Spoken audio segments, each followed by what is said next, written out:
So we're going to have Dr. Dara Kelly-Roy come in and present a keynote address to us. And I've had the privilege of working with Dara at SFU and in some of the endeavors that she has created at the BD School of Business. And I'm very impressed with the students that she's brought into the academy, especially in the Indigenous Business Leadership, the Executive Business Leadership Program. And I hear all kinds of good things from those students. And I know that Kelly did some really critical work in terms of Indigenous business models. And she can tell you more herself about the work that she did in Maori country. Yeah, so Aiswael,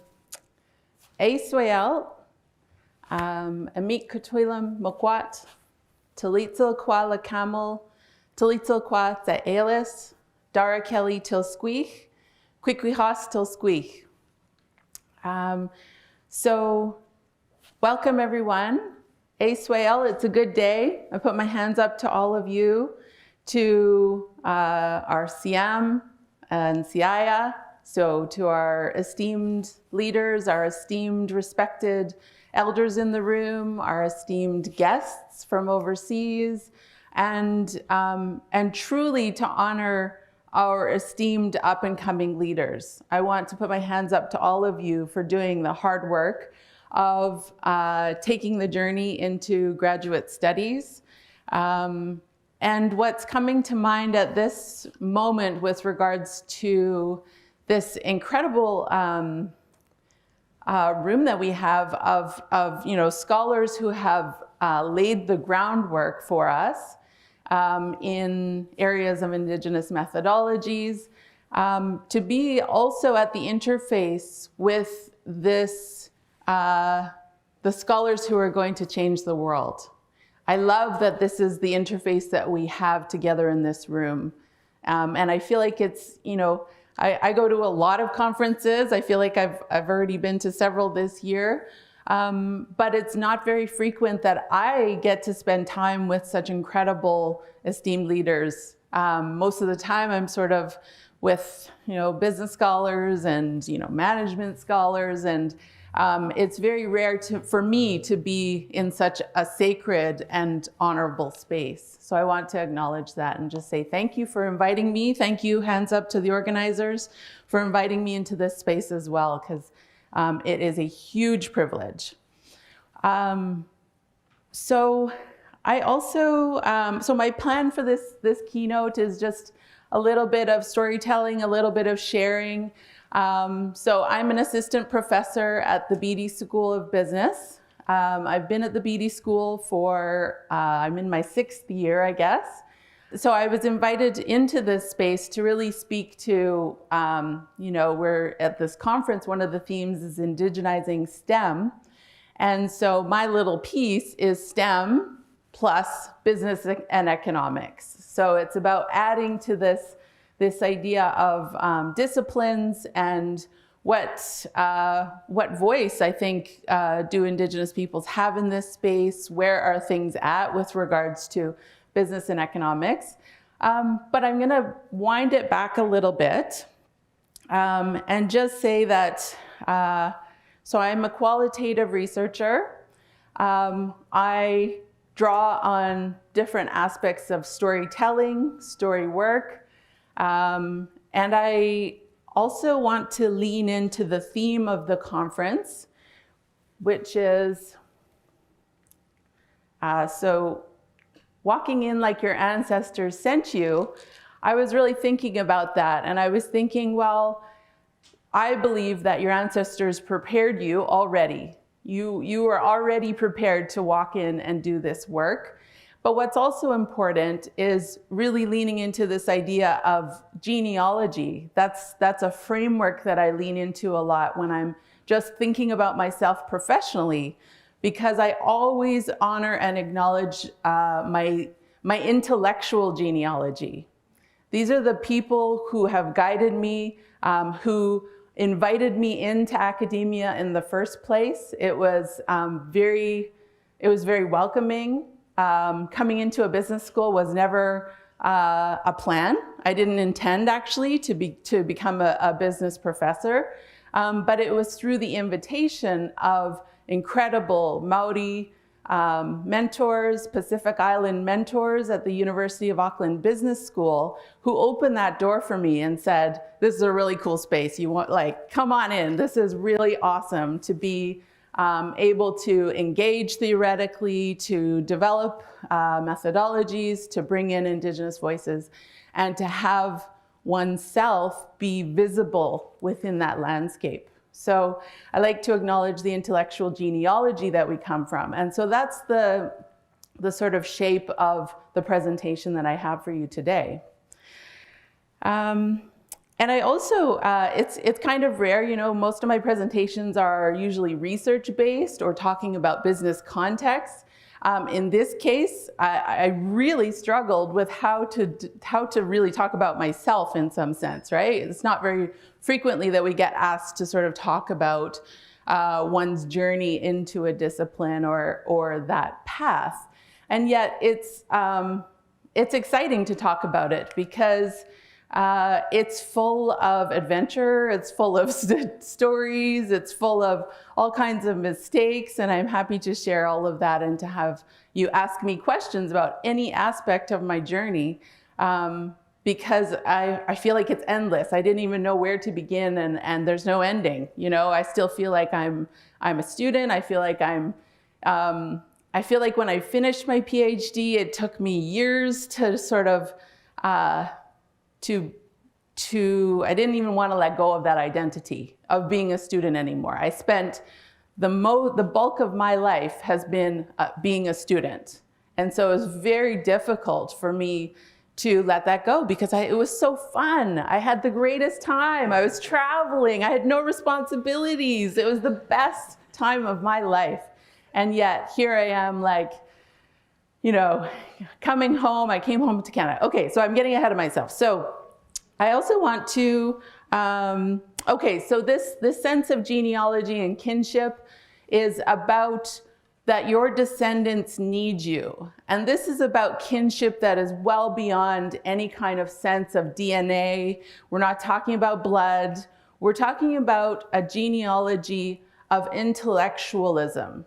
We're talking about a genealogy that is about the people who created the space for you to be here and creating and saving and holding that space and walking in and protecting that space for the people who are going to come behind you as well. So that's the sense of what I mean when your descendants need you. The next generation is going to be coming, and they're going to need your strength, your leadership, the pathway that you're going to carve out. It all matters very deeply to the next generation. So that's my interpretation of the theme. Okay, so here I wanted to really share my mentors. So these are photographs of so in the photograph in the top right corner, these are my master's supervisors.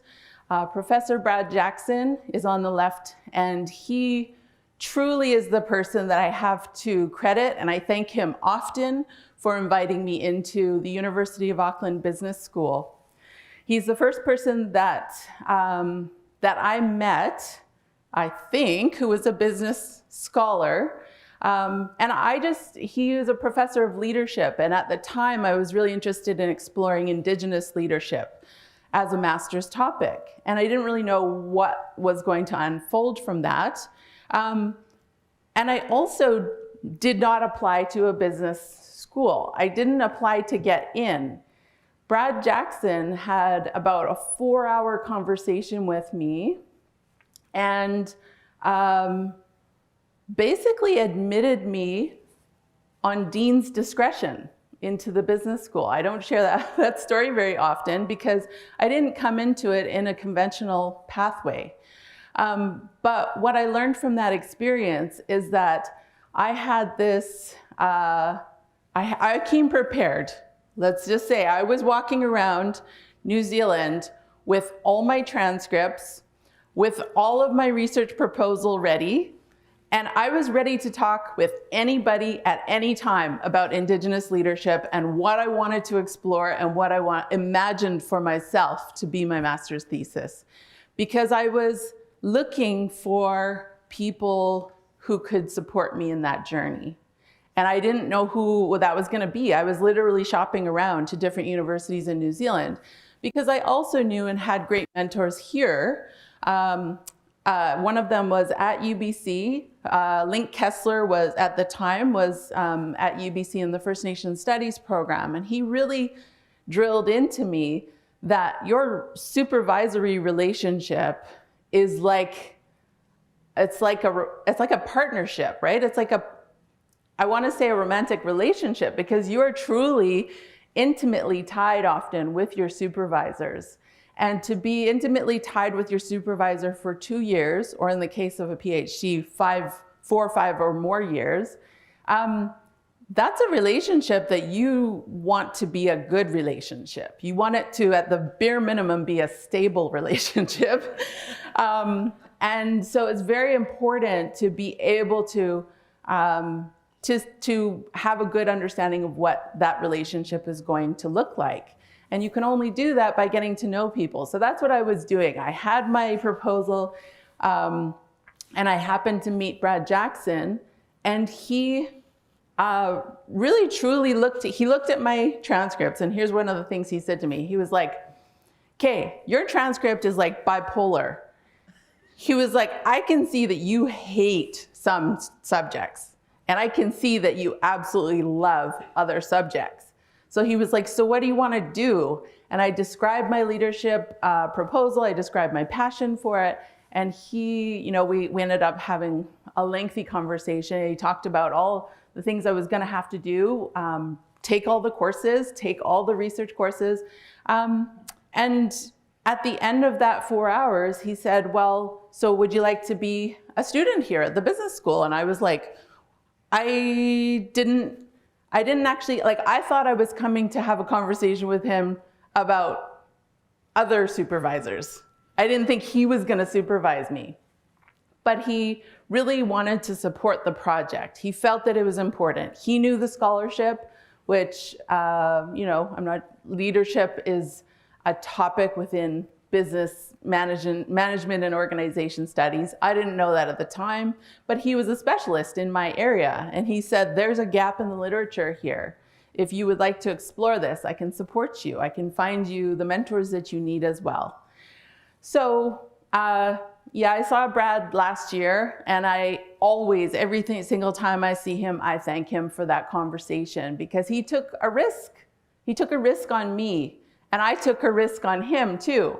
And it was this mutual sort of trust that we built together in that 4-hour period. And I have to say, I had other conversations with professors in other universities, and the response was hugely different. There was everything from like, "Here, read this syllabus and tell us if it's interesting to you, come back to us in an hour," kind of thing. And it was like, that's not the kind of relationship I'm looking for. I knew that I had this sort of sense of depth that I really wanted. On the right-hand side, that's Associate Professor Manu Kahienare.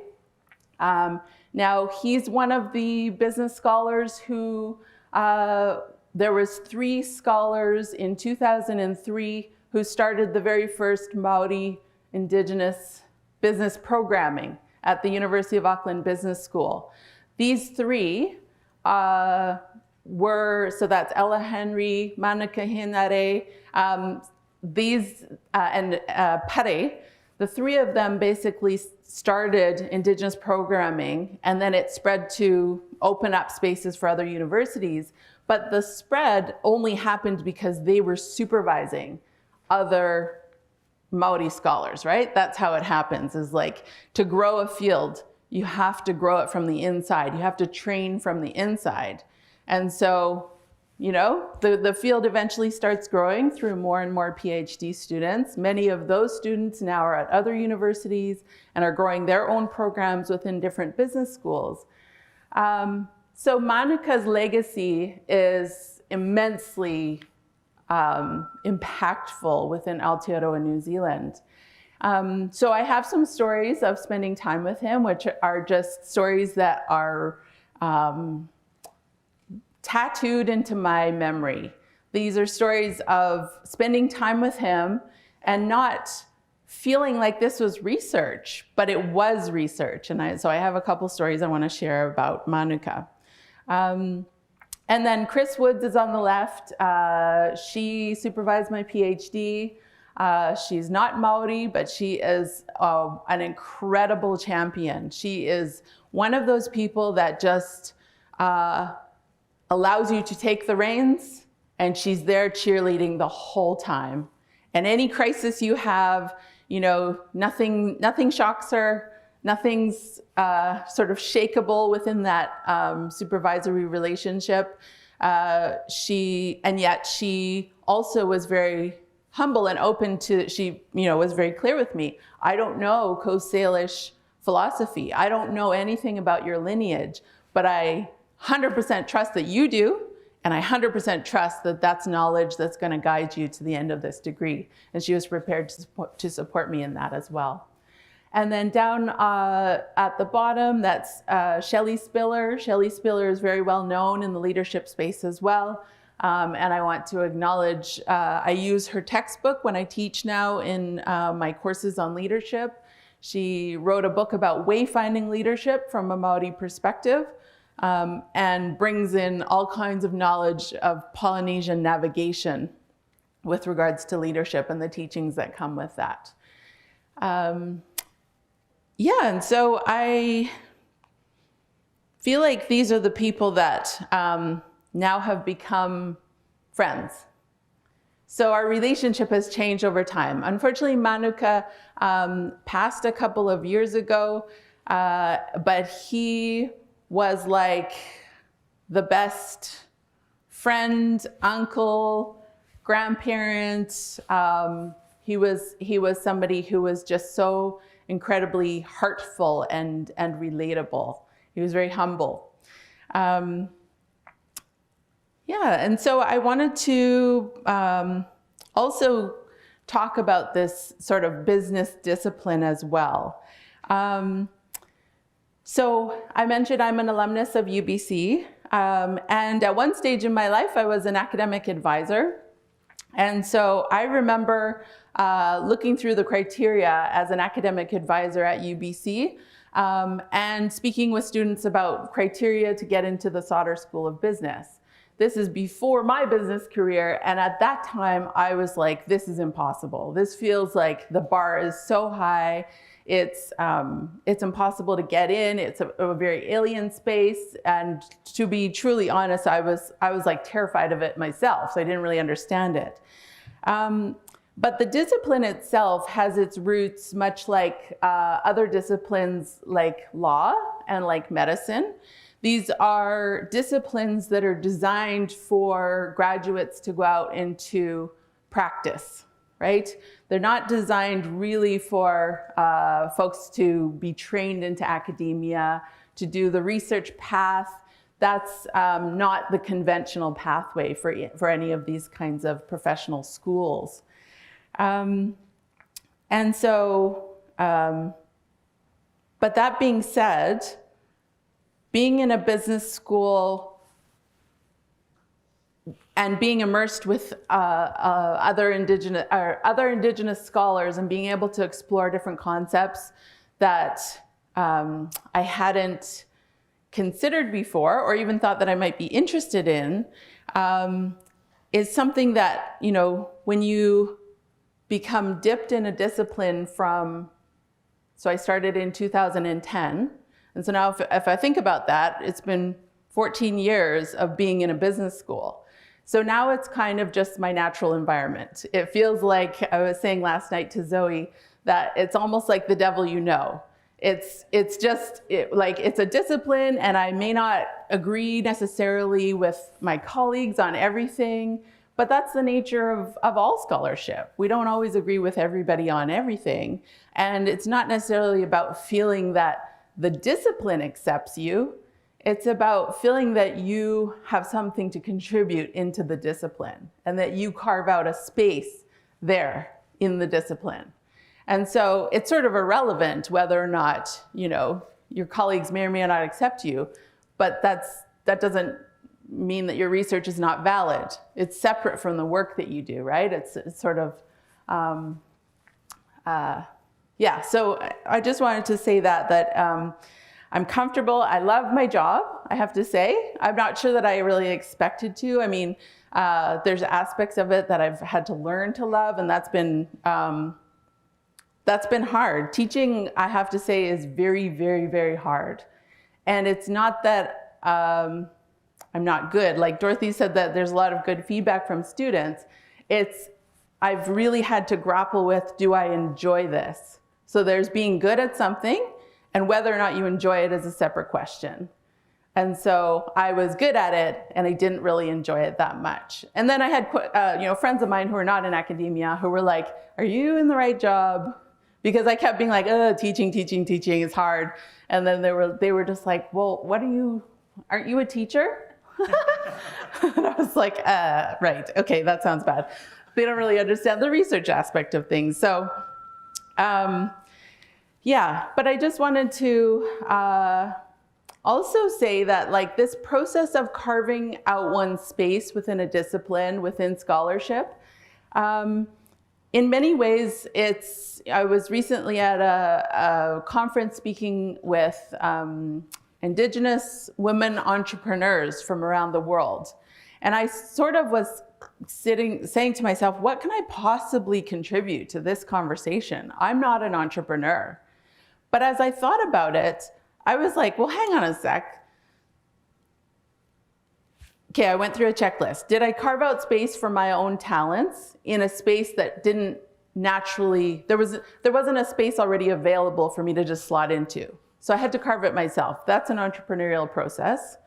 Does it continue to be creative process? So entrepreneurship is often about this sort of innovation and creativity and being able to see something that other people can't see.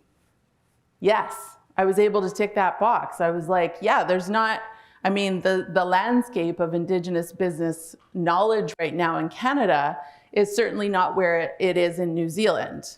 Can I see that? Can I see the potential of this space to grow and develop? Absolutely.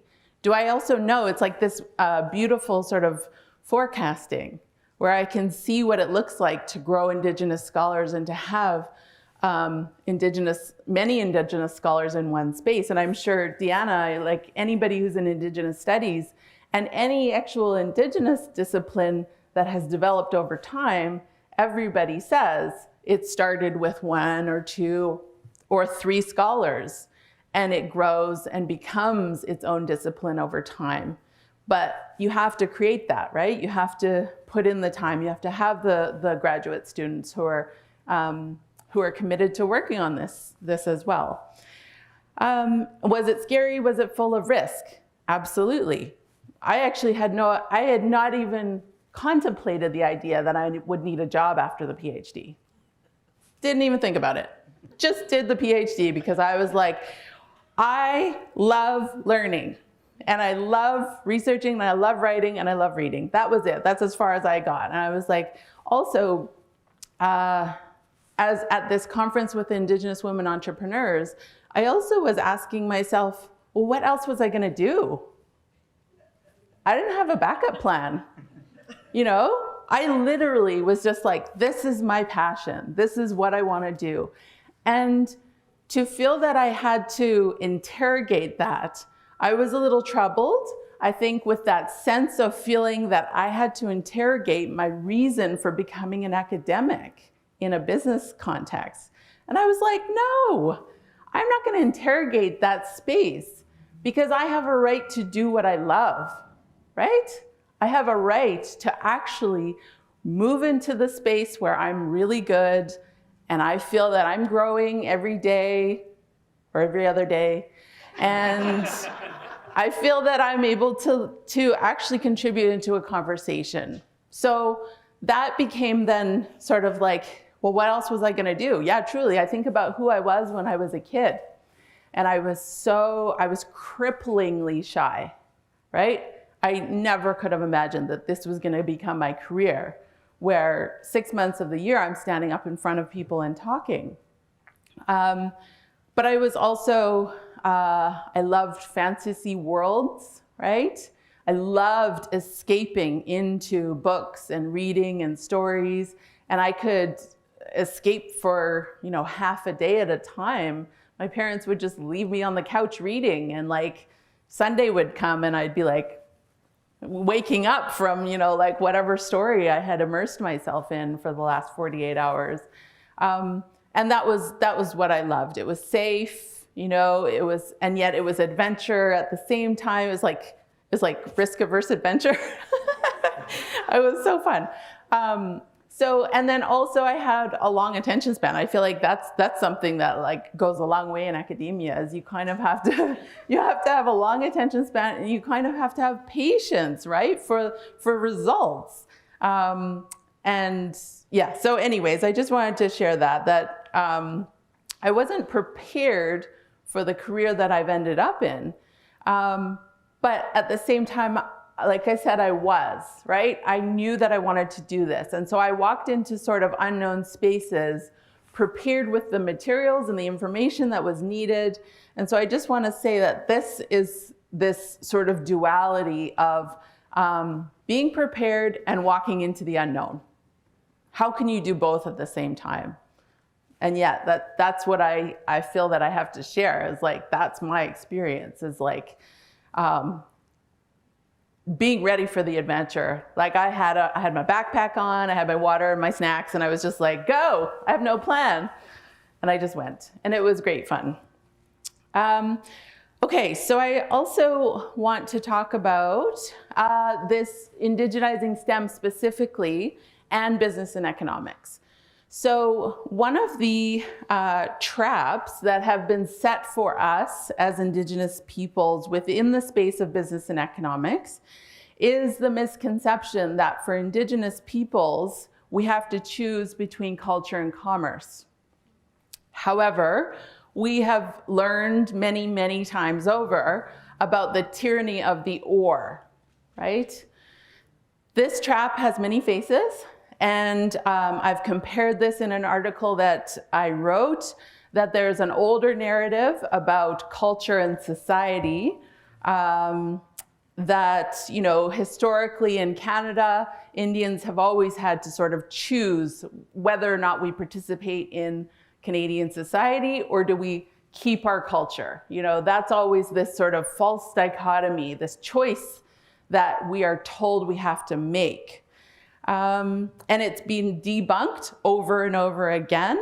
One of my favorite pieces to read, and every couple of years I read it again, is Harold Cardinal's The Unjust Society, where he unpacks a lot of these arguments that I see appearing in a lot of reports, and appears all over the place within any kind of discourse that comes from a government space around economic development. It's always this kind of, it's always cloaked in some clever language, or not so clever language, but it's always the same story, that there's sort of this progress, like the idea of development is something that, it's an upward trend over time, and that in that story, Indigenous peoples have to leave behind their identities, that who they are. And yet, what I've been finding, my colleagues all over the world are proving again and again, is that within the business space and Indigenous entrepreneurship spaces, we don't accept this dichotomy, and that we don't have to accept culture versus commerce.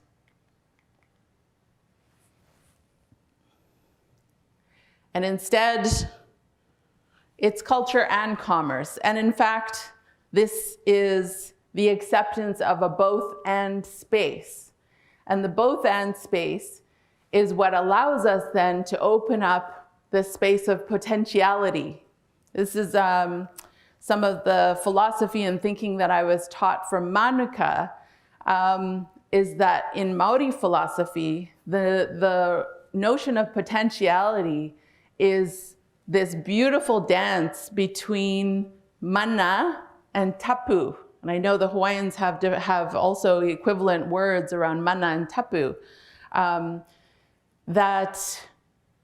I think this is where what I was commenting in the beginning about this beautiful space in this room today is potentiality is an energy and a state of being. So when you are with potentiality, so for example, babies are born with infinite potentiality.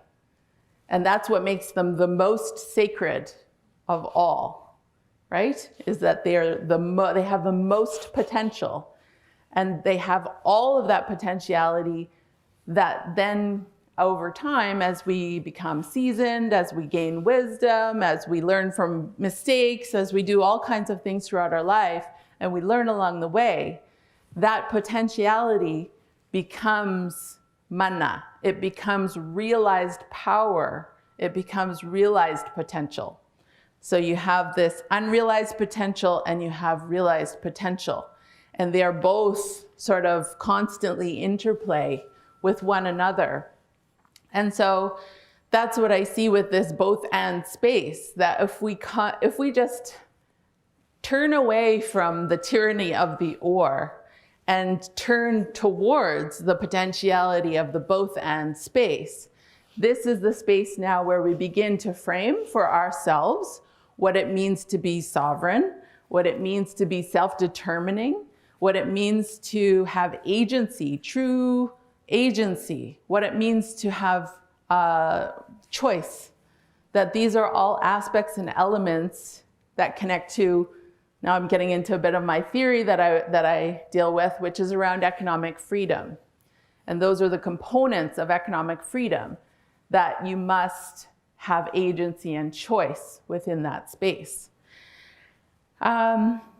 Okay, but I just wanted to go and tell a story here about what was it like to come into this realization of this both and space. So I have a story with my supervisor, Manuka. And so one of my favorite memories is of driving with him. So his family were from the far north of Aotearoa-New Zealand. And we would drive, we would drive all the time, basically. We would just spend 60% of our supervisory meetings were in the car, driving from meeting to meeting and going to political events. So this was a political time where the Northern tribes were in the midst of their hearings, proving that the government of New Zealand had breached its responsibilities as a treaty partner. And so this was months and months on end of tribes preparing for these treaty hearings and having Kaumatua and Kuya, their elders, testifying and telling their stories. And sometimes their oratories would, last 3 or 4 hours long. And so that's what was happening in the community at the time.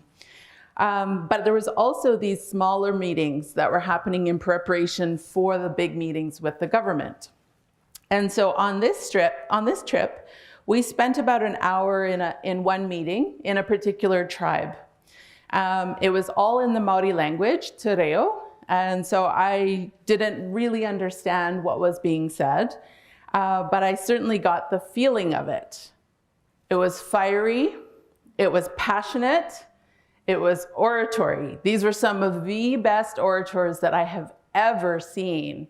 These people had metaphors in metaphors in metaphors, and it was the most beautiful example of being able to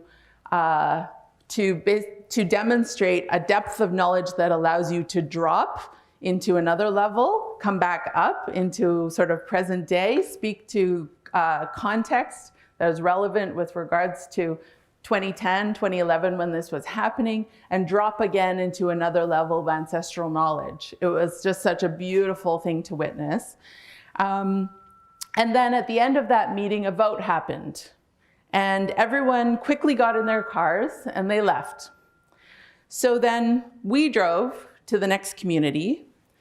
And when we arrived, I noticed that many of the people in the next community meeting were the same people who were just in the previous community meeting. The same thing happened. Dialogue, oratory, fiery, passionate, and then a vote. And then on the drive home, Manuka explained to me that many of those people actually voted differently depending on which community they were in, because they had to hear the words of their family there in that particular place to know how to vote.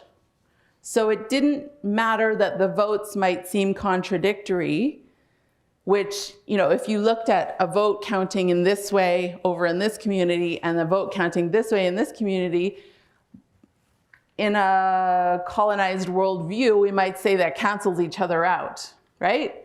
But this was completely unproblematic.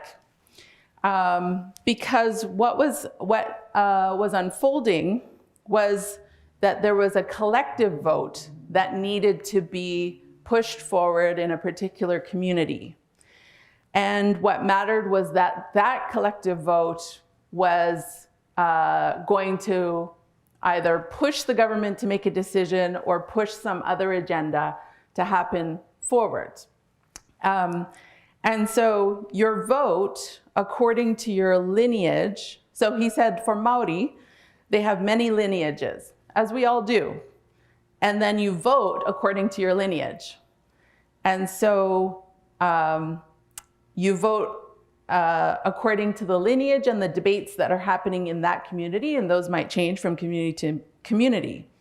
So this opened up this realm in my mind of the idea of paradox, where many things can be true at the same time. And no one was concerned and nobody had any problems with this idea of having multiple votes that may or may not align internally. So if you were to imagine that, you know, in one person's vote, there's no problem with being able to vote one way according to your lineage here and to vote in the opposite way according to your lineage over here. That's not contradictory.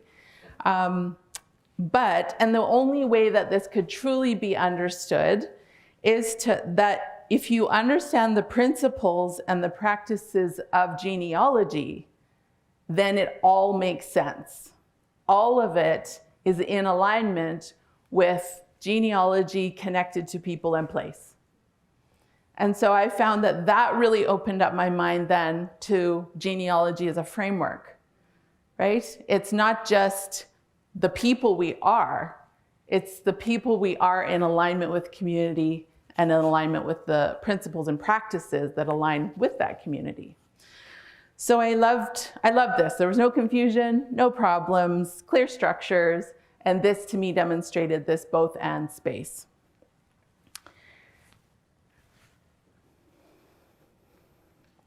And I also knew at that time that this knowledge was knowledge that you couldn't read about.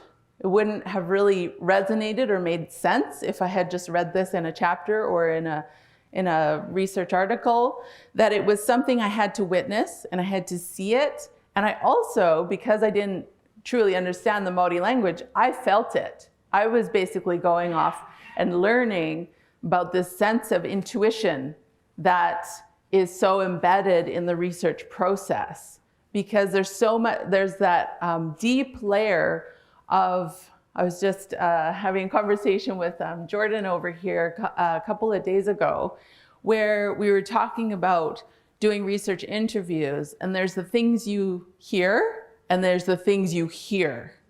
There's the things you see and then there's what you see, right?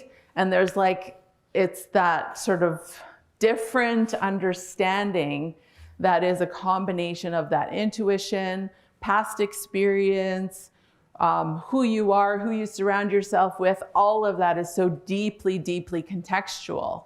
And all of that shapes so much of the way that you then are interpreting the world, the way that, we build all of that into the way we describe our, methodologies and our methods and all those kinds of things. But this was a completely different way for me to understand why that was important and what that actually looks like and feels like in practice.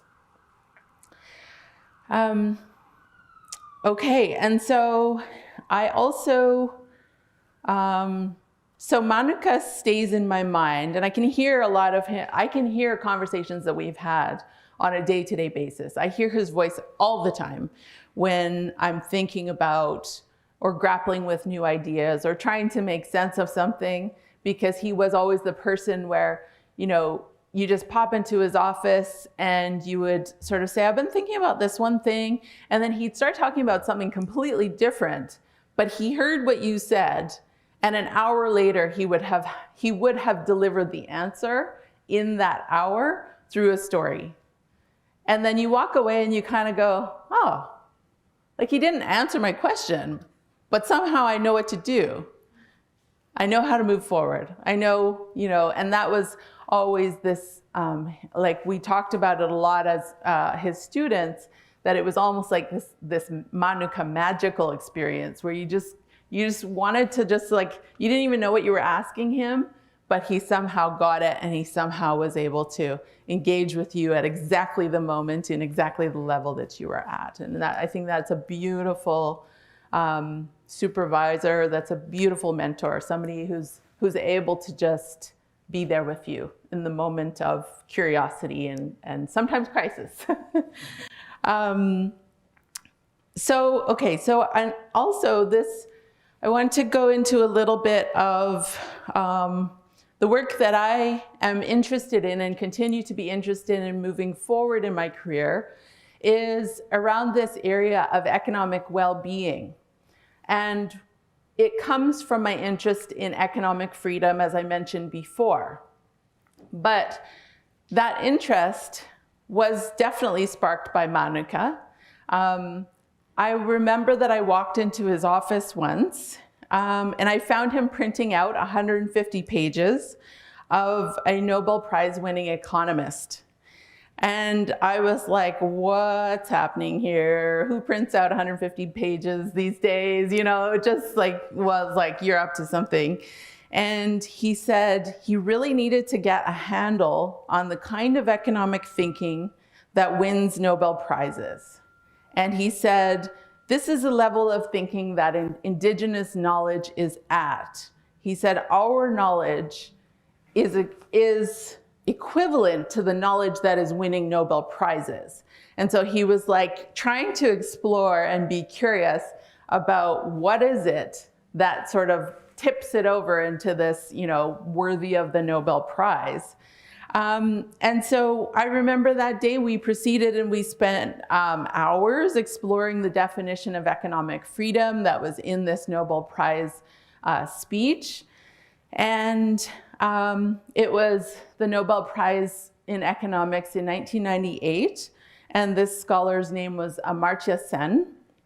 And he gave this definition that I continue to sit with and love, because on the one hand, it's very simple, that freedom is to live lives we value and have reason to value. And so I think about this definition, and it's a profound shift because it centers experiential aspects of a valuable life. Or some of the language that is used is about quality of life. There's all these indexes about measuring quality of life.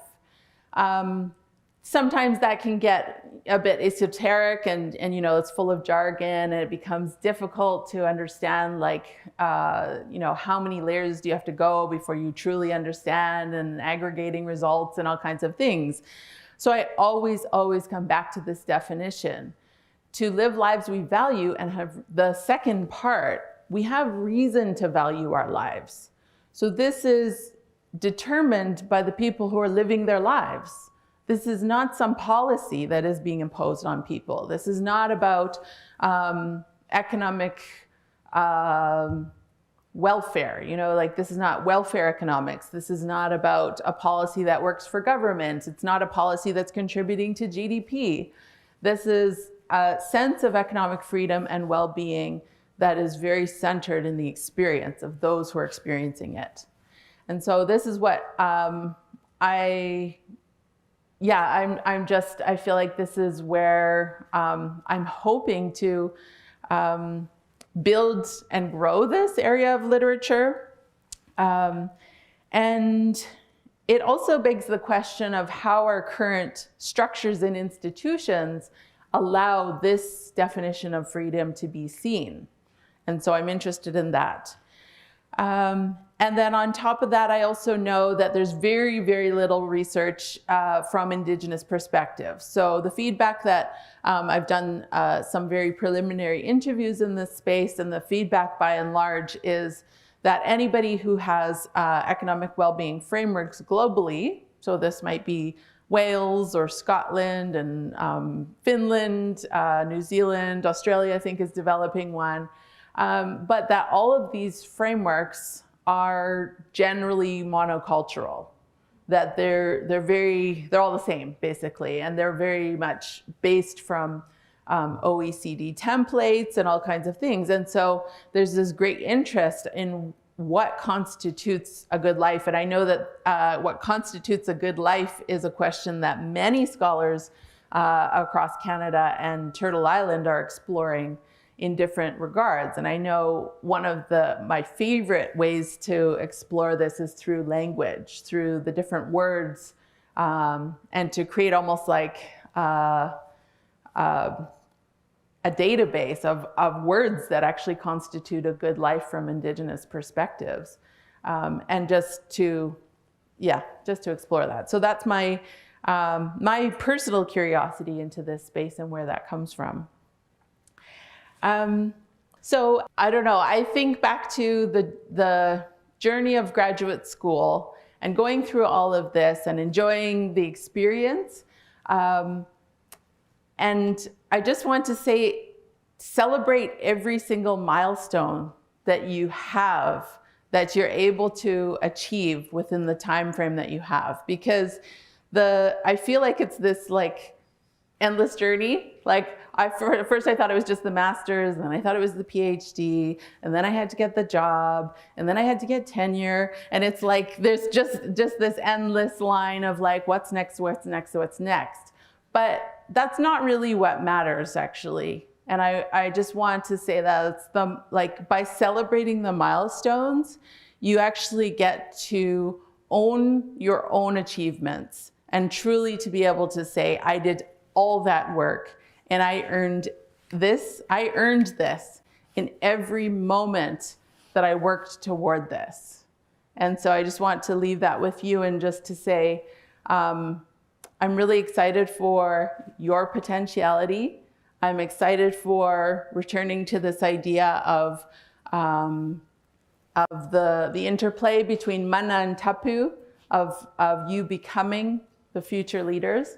And I'm really excited. I want to say I'm also available at any time for conversations, to talk about careers, to talk about economic well-being and freedom would be super fun. But yeah, thank you for having me. So.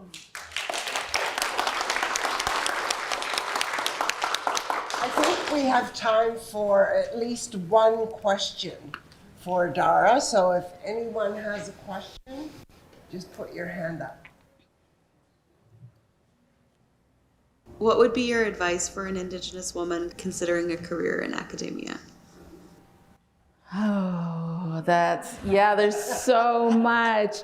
I mean, I think, so I had this one slide here, just like on the end, like it doesn't matter if what gender you are or where you come from, like do what you love. That's why I put that in the biggest words, is do what you love.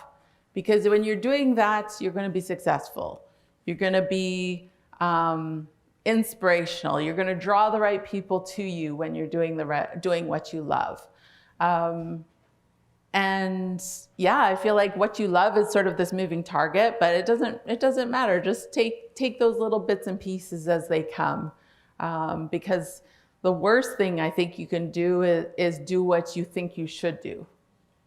That's when you end up in like a spiral, right? Is that when you're doing what you think you should do, you can end up unhappy, you can end up disappointed, you can end up in all kinds of, regret, debt, there's all kinds of implications. So yeah, I feel like if it's what you love, then you will always be thankful for that experience. Yeah. Mm-hmm. Thank you. And we would like to just give you this gift to say thank you for sharing this time with us. Thank you, It's been Dorothy. so good. Thank you. Mm-hmm.